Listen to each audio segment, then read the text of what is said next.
सामान्यतया आपने पढ़ा होगा किसी व्यावसायिक व्यापारिक प्रतिष्ठान पर, किसी राजकीय कार्यालय या उपक्रम पर कि सावधान, आप सीसीटीवी कैमरे की निगरानी में हैं। लेकिन जिले भर के मनचलों और मजदूरों, सावधान हो जाओ, ये इबारत और ये चेतावनी आपको पढ़ने नहीं मिलेगी। लेकिन बांसवाड़ा का कालिका पेट्रोलिंग जो ग्रुप है पुलिस विभाग का, उसकी नज़र आप पर 24 घंटे 24/7 है।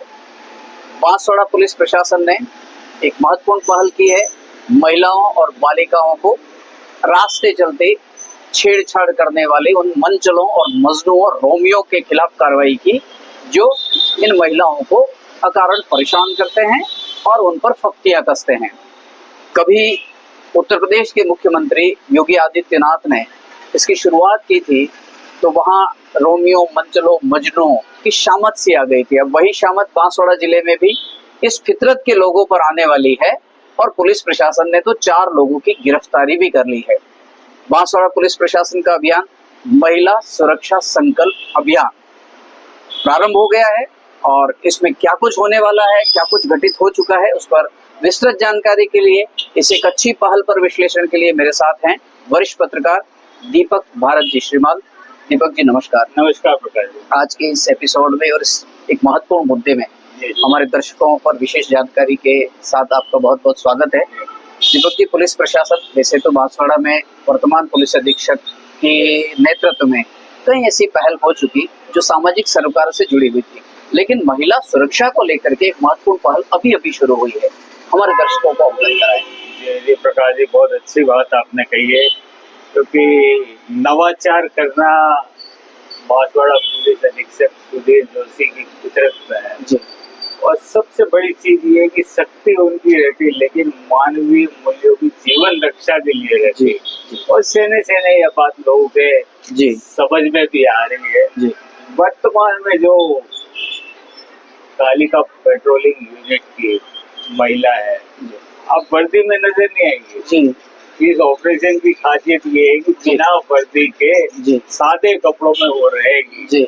और जैसा अभी भी आपने पुलिस अधीक्षक को देखा था जी, वो आम नागरिक के उस वेशभूषा में खड़ी हो गई और 7 से 8 घंटों में तो न जाने कितनों उनकी चपेट में आ गए, उनकी गिरफ्त में आ गए।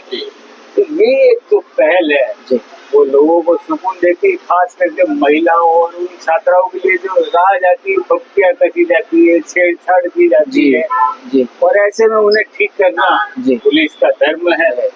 तो एक बहुत अच्छी शुरुआत ये मानी जा सकती है, लेकिन इसके साथ में सबसे बड़ी चीज है कि एक और चरण है जी, और वो चरण है बालिकाओं को प्रशिक्षित करना जी। तो ये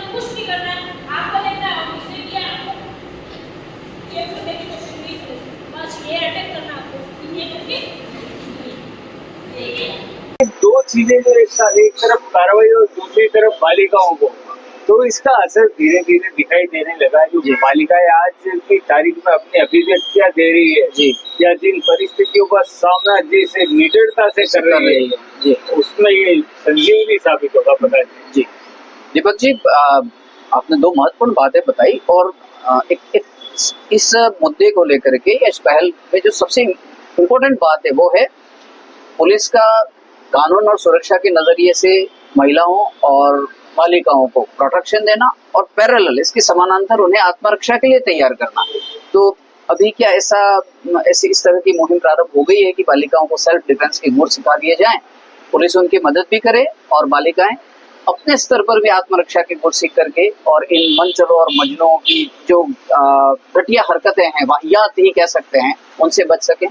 जी प्रकाश जी, आपने ऐसा सवाल पूछा है जी, क्योंकि मुझे याद आता है जी, जब एक पुलिस अधीक्षक हुआ करते थे देरवा जी, जी उनके साथ में आपने खुद ने एक पहल की थी। जी तो कोई नई पहल या नई शुरुआत तो नहीं, लेकिन कहते हैं ना कि कभी कभी कोमा में चला जाता है, तो जी। वो योजना संभवतः कोमा में थी, लेकिन अब उससे बाहर आ चुकी है उधर जागृत और ये शुरुआत हो चुकी है। जी। और खास चीज ये कि बालिकाएं ग्रामीण क्षेत्रों में भी जी और जो महिला पुलिस कर्मी है जी वो जिस तरीके से समर्पित भाव से काम करते हैं, जी। अच्छा परिणाम जी। है।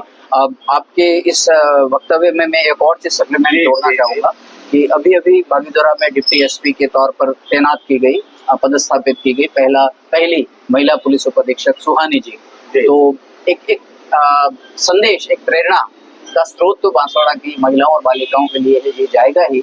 ये एक महिला होकर के पुलिस उपाधीक्षक के पद पर तैनात हो सकती हैं तो अपनी सुरक्षा वो कर सकती हैं। दीपक जी, एक अंतिम सवाल कि आखिर ये जो जिन्हें मजनू कहते हैं, मनचले कहते हैं, रोमियो की फितरत वाले लोग कहते हैं, इनके पास इतना समय मिल कहाँ से जाता है कि ये इस तरह की घटिया हरकतों पर उतारू हो जाएंगी?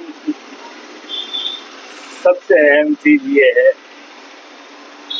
नेचर बन जाता है। जी बांसवाड़ा का ये दुर्भाग्य है जी कि यहाँ लोगों में पर्यटन की सोच है ही नहीं। जी आपके पास कागदी कुतुबशहर है, आपके पास साई मंदिर है, जी आपके पास में 40 फीट ऊंचे हनुमान जी, मंदिर है। जी कहने का तात्पर्य ये डायलॉग है, जी जहाँ बोटिंग भी शुरू की गई थी जी लेकिन वो नावें सड़ गई। कारण ये है कि आपके पास समय ही समय है। जी जो समय आप पर्यटन में कर सकते हो, सोच में कर सकते हो।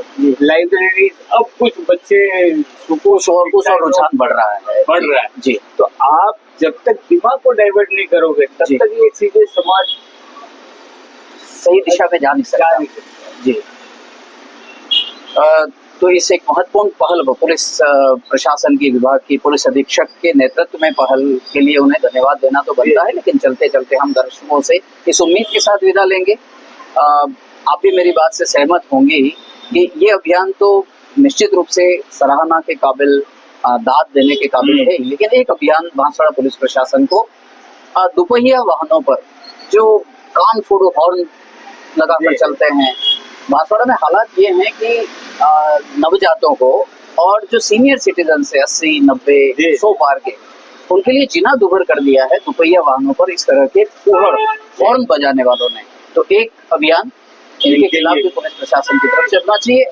इस बारे में आपकी क्या राय होगी? मैं सबसे बड़ी बात सीधे कुछ नंबर जो पुलिस अधीक्षक ने जारी किए और लगातार जनता को एक संदेश दिया जाता है। आप नंबर ले लीजिए 1090 जी 1098 जी और उसके बाद में एक नंबर व्हाट्सएप नंबर दिया हुआ है 9530439780 जी। इसके साथ में 100 नंबर और 112 नंबर तो है ही है।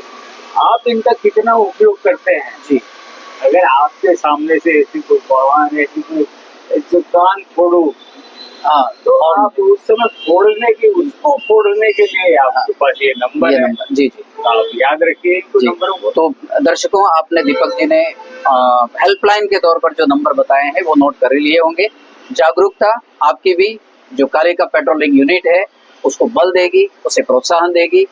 हमारी जागरूकता ही इस प्रकार की हरकतों को रोकने में महत्वपूर्ण भूमिका निभा सकती है। दीपक जी हमारे साथ जुड़े, हमारे दर्शकों को एक महत्वपूर्ण पहल के बारे में आपने बहुत अच्छी जानकारी दी।